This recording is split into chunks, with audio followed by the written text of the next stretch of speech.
अच्छा जी, इस चैप्टर का जो है वो लास्ट टॉपिक रह गया है which is acute peritonitis. Acute peritonitis का उन्होंने केस प्रेजेंट किया है बच्चों में। 9 साल का बच्चा है जिसको नेफ्रोटिक सिंड्रोम हुआ है, present with fever and vomiting. बच्चे का एब्डोमेन भी टेंडर है, रिजिड है और डिस्टेंडेड है। ठीक है, tender, rigid, distended. Involuntary guarding भी हो रही है और इसमें लेकिन वॉवल साउंड्स हमें एब्सेंट मिल रहे हैं। ठीक है, तो सबसे पहले प्राइमरी बैक्टीरियल पेरिटोनाइटिस देखें।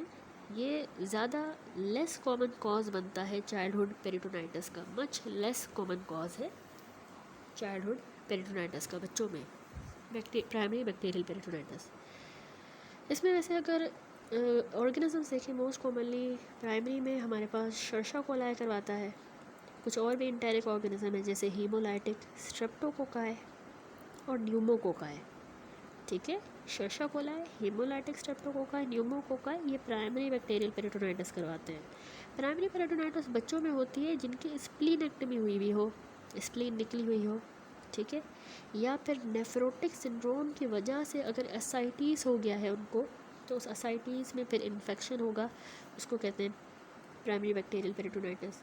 या फिर उन बच्चों को अगर एडवांस लिवर डिजीज़ हो जैसे हेपाटाइटिस वगैरह और एसाइटिस हुई हो तो उनमें पेरिटोनाइटिस हो सकती है। या फिर अगर क्वाशर कोर हो। ठीक है, क्वाशर कोर में भी हमने देखा कि जो है प्रोटीन एनर्जी मेलन्यूट्रिशन में कि एब्डोमिनल इडीमा होती है, एब्डोमिनल डिस्टेंशन होती है और ओवरऑल बॉडी में एडिमा भी होती है, तो उसमें भी प्राइमरी बैक्टीरियल पेरिटोनाइटिस होता है। तो ये इन कंडीशंस में बच्चों में हमें प्राइमरी पेरिटोनाइटिस मिलता है। लेकिन जो सेकेंडरी पेरिटोनाइटिस है, कॉमन बच्चों में, चिल्ड्रन में सेकेंडरी वाली ज़्यादा है। ठीक है, सेकेंडरी वाली याद रखें, पेरिटोनियल डायलिसिस के सेकेंडरी हो सकती है। कोई एब्डोमिनल ट्रॉमा हुआ हो, पेनिट्रेटिंग एब्डोमिनल ट्रॉमा, तो उसमें इन्फेक्शन आएगा और सेकेंडरी पेरिटोनाइटिस करवाएगा। या कोई अगर विस्कस रप्चर हुआ हो, इंटेस्टाइन, बावल वगैरह रप्चर हुआ हो, उसकी वजह से जो होगी ये सेकेंडरी पेरिटोनाइटिस है। ठीक है, ठीक है, प्राइमरी में हमेशा, वैसे रेयर है लेकिन प्राइमरी में हमेशा जो है वो कोई ऑब्वियस सोर्स ऑफ कंटामिनेशन नहीं होता। ऑफन कोई ना कोई अंडरलाइन कंडीशन होती है जैसे कि नेफ्रोटिक सिंड्रोम वगैरह हो गया। लेकिन सेकेंडरी पेरिटोनाइटिस जो है ना, कंटामिनेशन की वजह से होती है। पेरिटोनियम कंटामिनेट हुई है, या तो रप्चर हुआ है, परफोरेट हुआ है कोई ऑर्गन। ठीक है, और बच्चों में भी मोस्ट कॉमनली यही सेकेंडरी पेरिटोनाइटिस कॉमन है।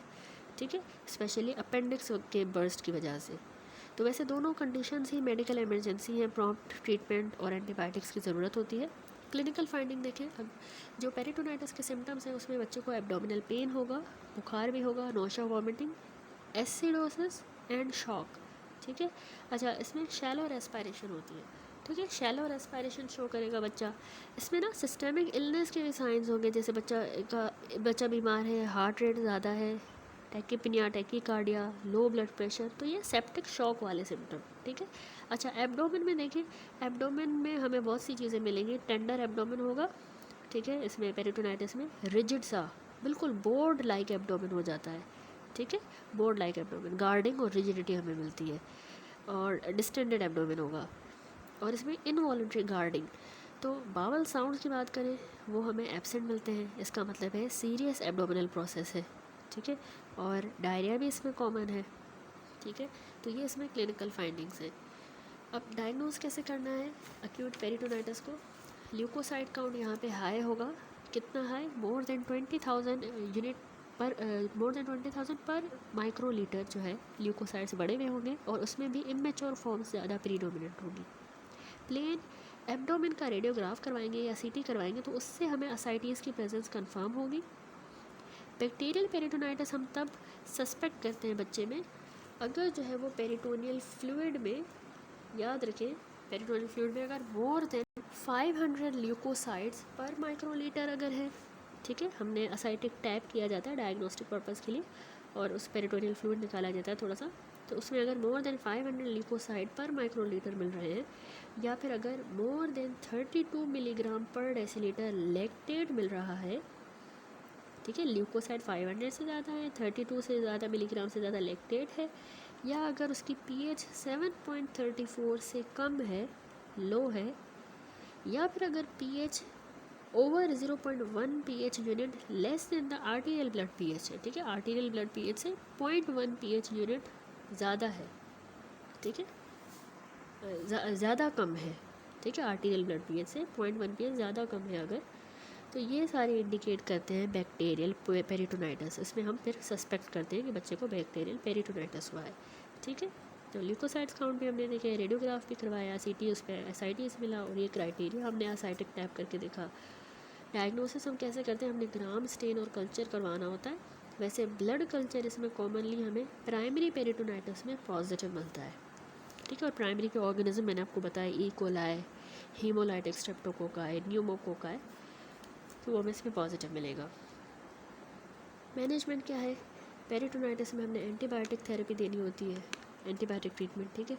सपोर्टिव थेरेपी में उसकी डिहाइड्रेशन को करेक्ट करना है, शॉक को और एसिडोसिस को।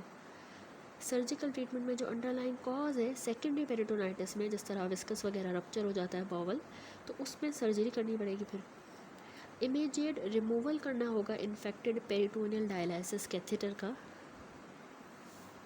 अगर यानी पेरिटोनियल डायलिसिस की वजह से हुआ है, जिस तरह सेकेंडरी पेरिटोनाइटिस हो रही थी, तो उसमें उन इन्फेक्टेड डायलिसिस कैथेटर्स को जल्दी रिमूव करना होगा, ठीक है।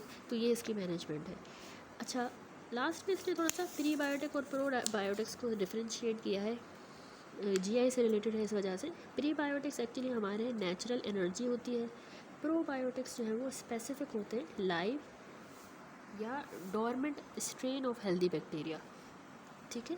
प्रोबायोटिक क्या है, स्पेसिफिक लाइव या डोरमेंट स्ट्रेन्स ही होते हैं हेल्दी बैक्टीरिया के, लेकिन जो प्रीबायोटिक्स है ये हमारी नेचुरल एनर्जी सोर्स होती है हेल्दी बैक्टीरिया की, जो हमारे इंटेस्टाइन में प्रेजेंट है, ठीक है। यानी आप प्रोबायोटिक्स को ऐसे समझें कि ये स्पेसिफिक लाइव या डोरमेंट स्ट्रेन है हमारे हेल्दी बैक्टीरिया के, यानी ऐसे समझें कि ये बेनिफिशियल माइक्रो ऑर्गेनिज्म है जो हमने अपनी बॉडी में इंट्रोड्यूस करवाए हैं, ठीक है। ये हमारे अच्छा काम कर रहे होते हैं, अच्छे वर्कर हैं और फैक्ट्री को अच्छी तरह से रन करेंगे, ठीक है।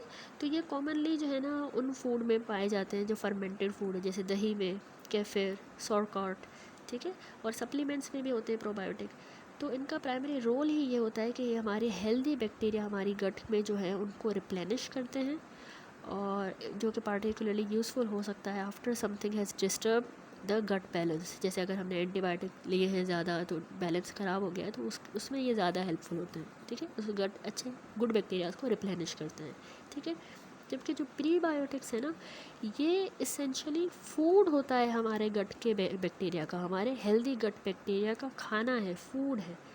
तो ये नेचुरल नॉन डाइजेस्टेबल फाइबर है जो पास होता है हमारे upper part of the GI से और अनडाइजेस्टेड ही रहता है, उसको कहते हैं प्रीबायोटिक।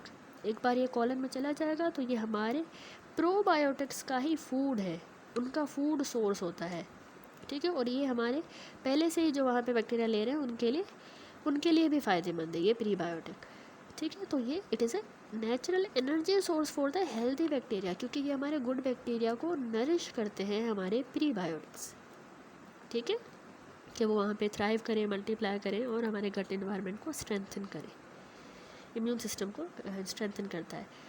तो प्रीबायोटिक्स आगे डिफरेंस देखें तो प्रीबायोटिक नेचुरली ब्रेस्ट मिल्क में होता है, प्रोबायोटिक जो है वो ब्रेस्ट मिल्क में नहीं होता।